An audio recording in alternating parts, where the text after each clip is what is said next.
Hello, and thank you for having me speak at the USEA member meeting. I'm Kelly Speakes-Backman, and I lead the Department of Energy's Office of Energy Efficiency and Renewable Energy. And today I'm going to tell you about some of the work that we're doing in EERE to help us to accelerate that transition to a clean energy economy. Now, President Biden's clean energy goals are putting America on a path to achieving a 100% clean energy economy with net zero emissions not later than 2050.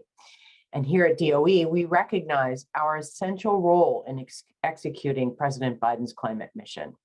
Secretary Granholm likes to say that DOE is America's solutions agency because we never back away from a challenge and because of how many technologies and areas of society that our work impacts.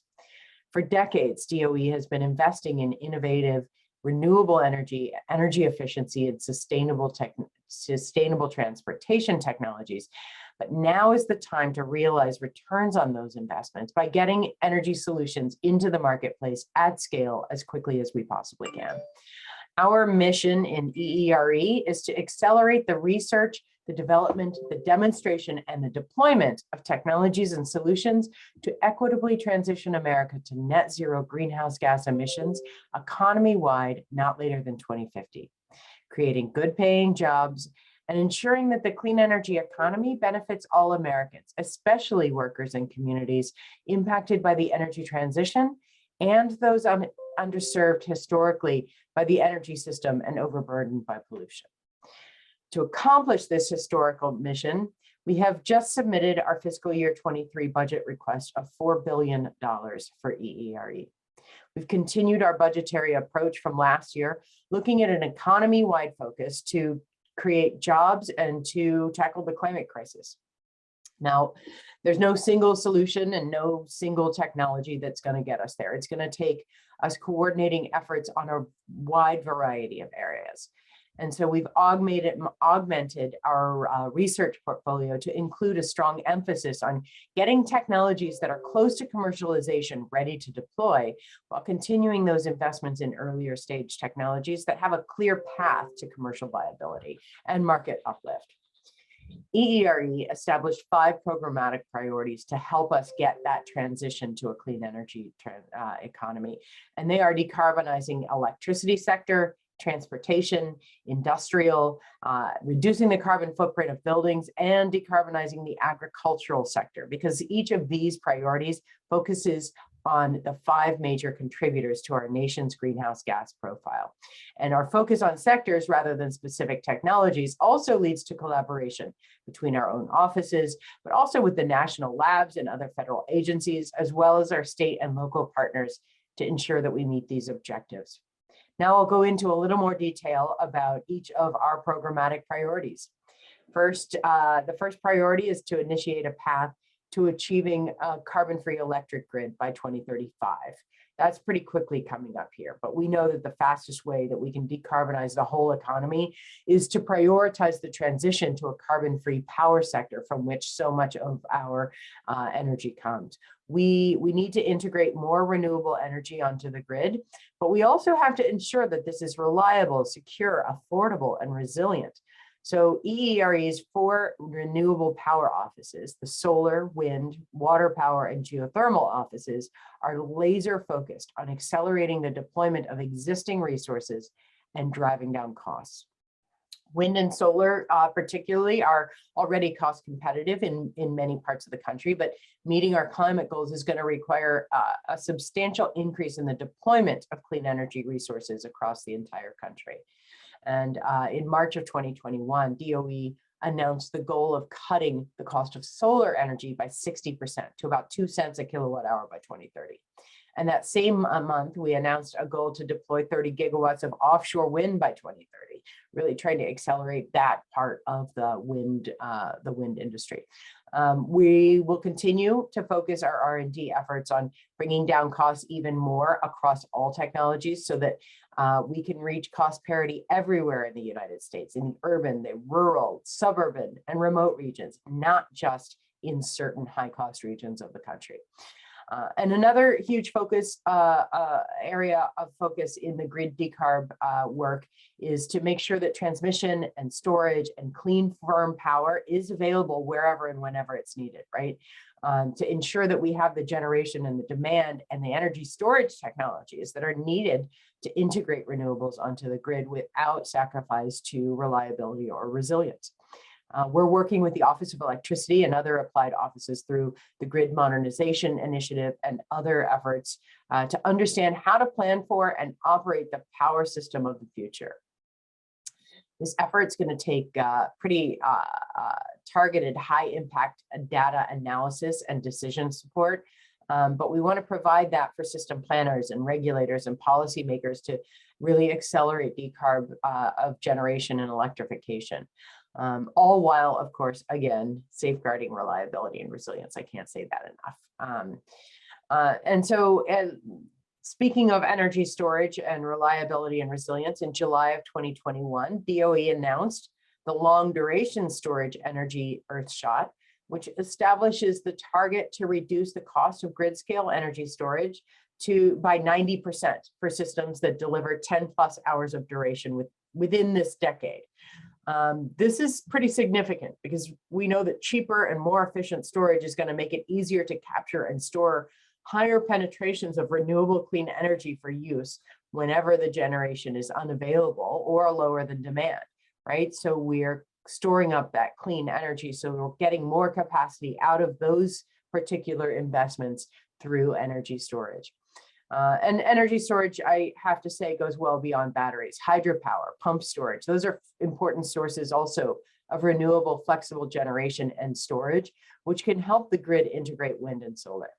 Hydropower is used extensively for power system flexibility and resilience, making it clear that hydropower and pump storage are really critical contributors to the decarb strategy.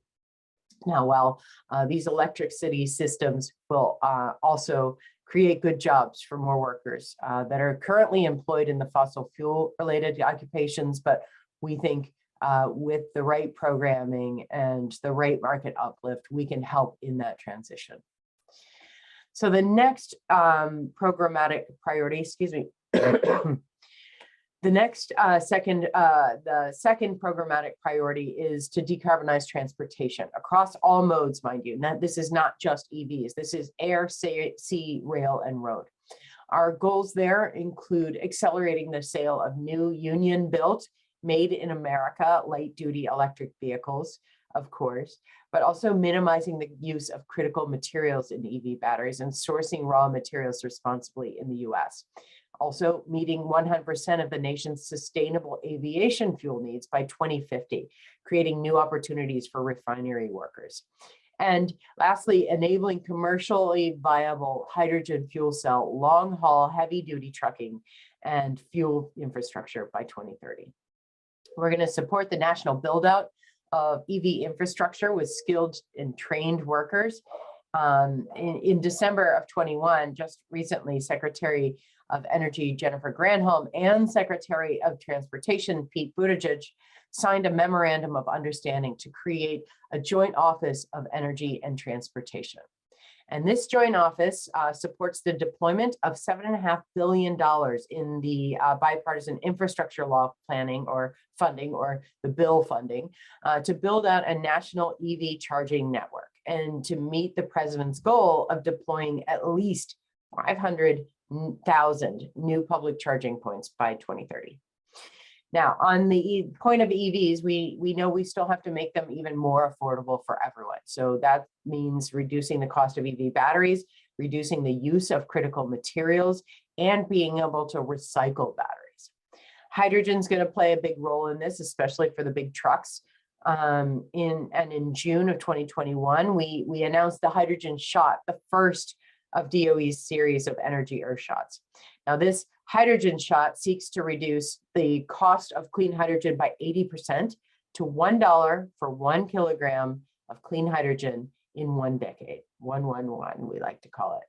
And achieving this Hydrogen Shot 80% cost reduction goal, we know can unlock new markets for hydrogen, including steel manufacturing and clean ammonia, energy storage, and of course, heavy duty trucks.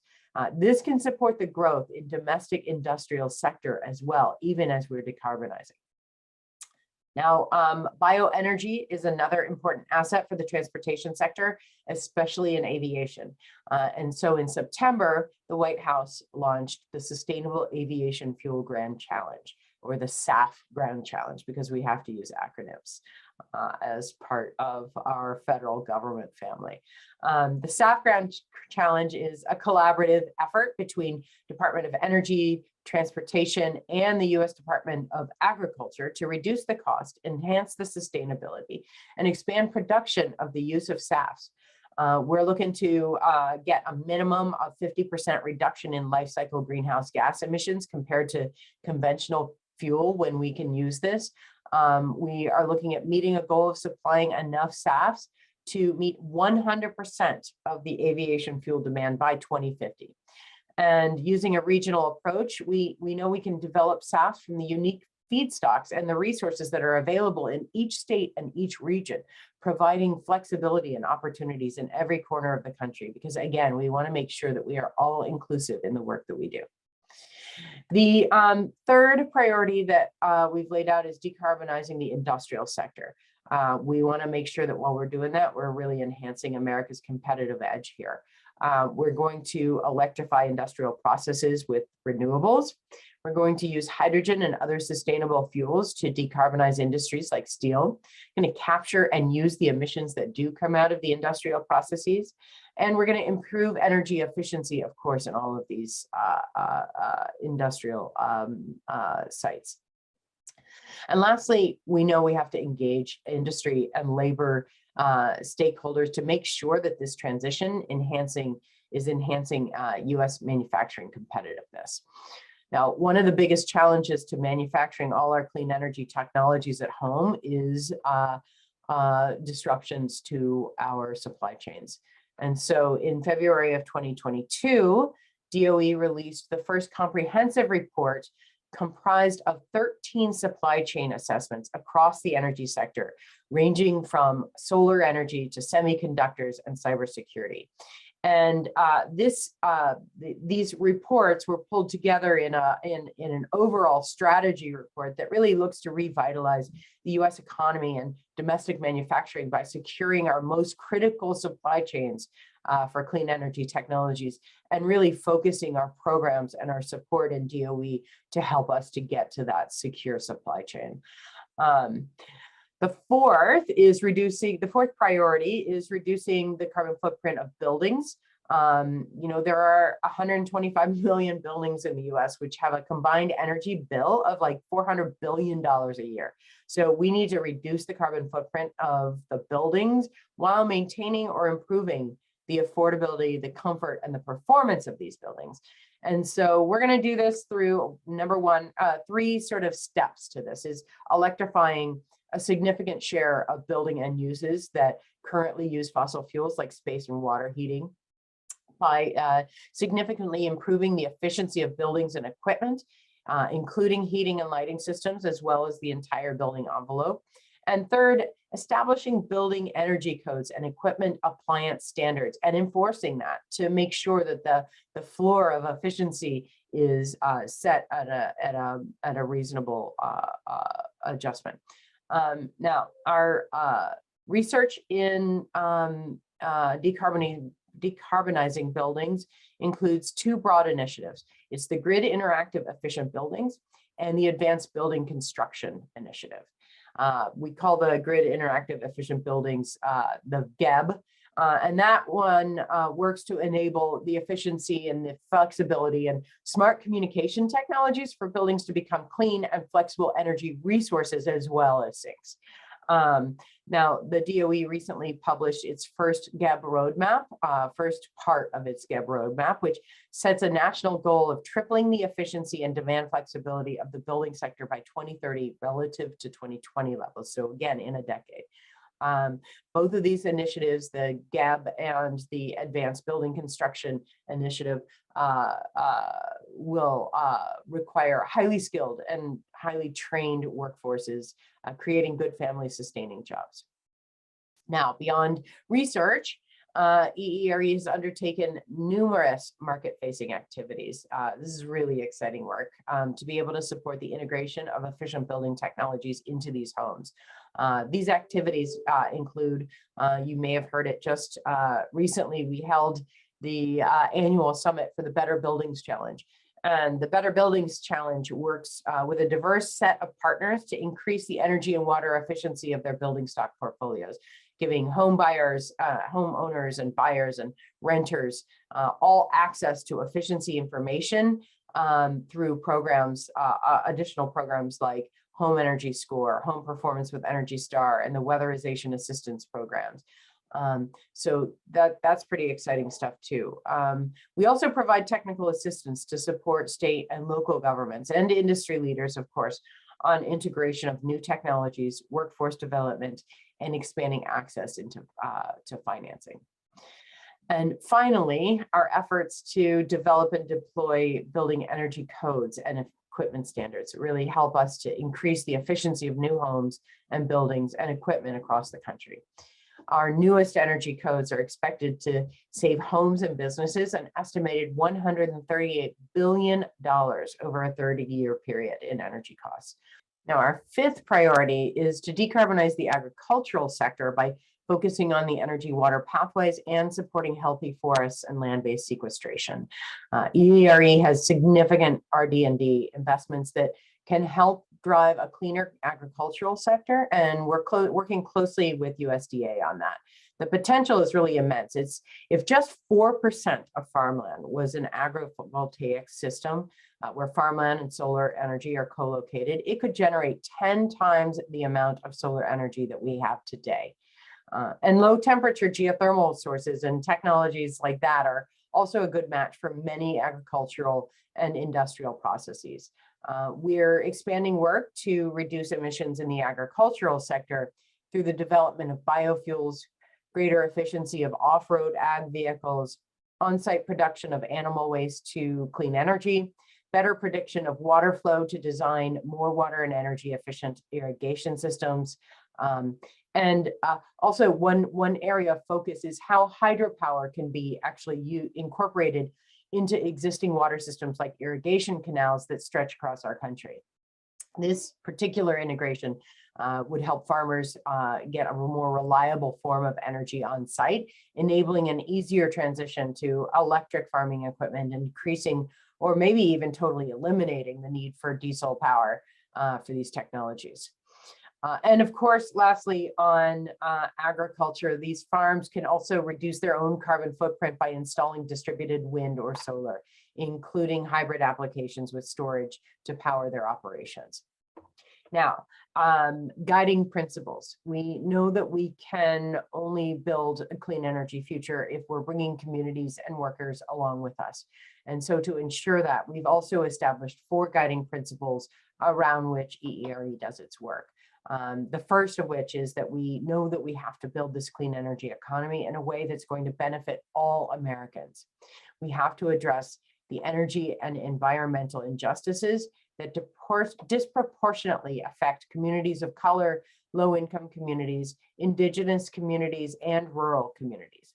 And when we talk about equity, we mean a community-responsive approach to how we advance workforce development, how we advance diversity in STEM, and our energy and environmental justice priorities. Environmental justice is highlighted in a number of our new initiatives, every one of them, as a matter of fact, but they're central to many of our new initiatives, and we're deeply committed to executing the President's vision that 40% of our investments benefit disadvantaged communities. The second principle of which is that the success of the clean energy industries depends on a diverse STEM workforce. We are increasing awareness of our clean energy job opportunities at minority serving institutions, and we're ensuring that organizations who receive our funding are also thinking through their own diversity and equity work. The third principle is that we're building out more robust workforce training opportunities to build that pipeline for permanent, good-paying jobs for the clean energy workforce. President Biden likes to say that his climate plan is a jobs plan, and the clean energy economy is going to lead to the creation of millions of good-paying jobs with the option to join a union and to collectively bargain. DOE is going to be at the forefront of scaling up the emerging technologies that are going to be putting Americans back into construction and skilled trades and engineering to work. Our workforce investments also have to provide a pathway forward for communities and workers who've already risked their lives in the past to produce fossil fuels and in the present for that matter.